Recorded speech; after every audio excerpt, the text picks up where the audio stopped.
ছোট শিরিক এবং বড় শিরিক থেকে প্রত্যেকটা মানুষকে বিরত থাকার জন্য আদেশ করেছেন। ও বান্দা, তুমি নামাজ পড়বা একমাত্র আমি আল্লাহর জন্য, একমাত্র আমি আল্লাহকে খুশি করার জন্য, দুনিয়ার কোনো মানুষকে খুশি করার জন্য নয়। ও বান্দা, তুমি কুরবানি করবা আমি আল্লাহর জন্য। কিন্তু ভাইরা, আমাদের সমাজে এমন হয়ে গেছে 50,000 টাকা দিয়ে যদি আমরা কুরবানি করি, আমাদের মার নামে, বাবার নামে, দাদার নামে, অমুকের নামে, তমুকের নামে আমরা কুরবানি করি। কিন্তু ভাইরা আমার, একই কথায় যদি আপনি একটু ঘোরায় বলেন, আমি তা আমার মা বাবার পক্ষ থেকে আমি আল্লাহর নামে কুরবানি করলাম, তাহলে এই কথাটাই সহি হয়ে গেল, ঠিক কিনা জোরে বলেন। কিন্তু আমরা বলি আমার বাপের নামে কুরবানি করব। হুজুর, আমার বাপের নামে কুরবানি করেন, আমার মায়ের নামে আপনি কুরবানি করেন, আমার দাদার নামে কুরবানি করেন। কিন্তু না ভাই, এ কথা বলা যাবে না।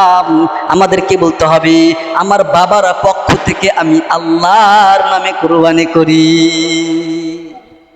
কুরবানি একমাত্র কার নামে হবে? আর জোরে বলেন, একমাত্র আল্লাহর জন্য হবে, দুনিয়ার কোনো মানুষের নামে হবে না। আর একটা হলো মান্নত, মান্নত আল্লাহর নামে হবে। ও ভাইরা আমার, আমাদের দেশে এমনও মানুষ আছে, আমরা মাজারে বাজারে আমরা মান্নত করি, আছে না নাই? এই গ্রুপ আছে না নাই? এবার আমার 30 বছর ধরে বিবাহ করেছি, কোনো ছেলে সন্তান নাই, কোনো মেয়ে সন্তান নাই, আল্লাহ রাব্বুল আলামিন সন্তান দেন নাই। আল্লাহ গো, যদি আমাকে একটা সন্তান দাও, আমি অমুক শাহালির মাজারের নামে একটা উট কুরবানি দেব, আমি শাহালি মাজারের নামে একটা বকরি দান করব। আমরা বলি কি বলি না?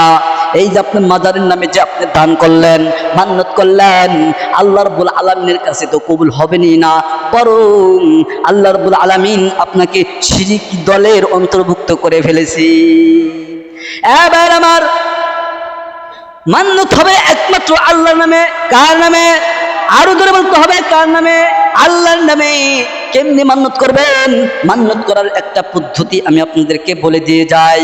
যারা প্রকৃত ইমানদার তারা মান্নত করে এভাবে, শুধুমাত্র আল্লাহকে খুশি করার জন্য।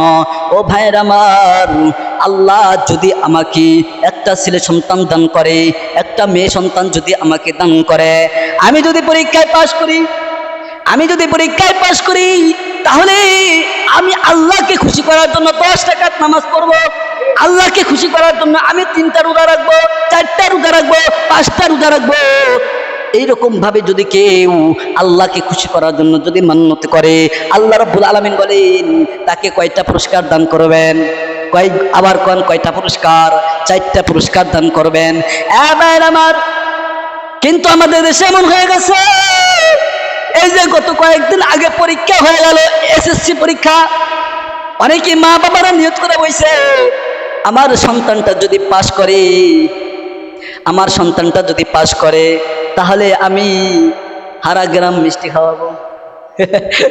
আসলে এরকম নিয়ত করে, কিন্তু আমার ছেলে যদি পাশ করে, এ বাবা তুমি যদি পাশ করতে পারো, কথা দিলাম আমি তোমাকে একটা বাইক কিনে দেব, তোমার মরার একটা কল আমি তোমাকে কিনে দেব, তুমি যদি পাস করতে পারো এত বড় একটা অ্যান্ড্রয়েড সেট কিনে দেব। আমাদের মা বাবা এরকম বলি কি বলি না?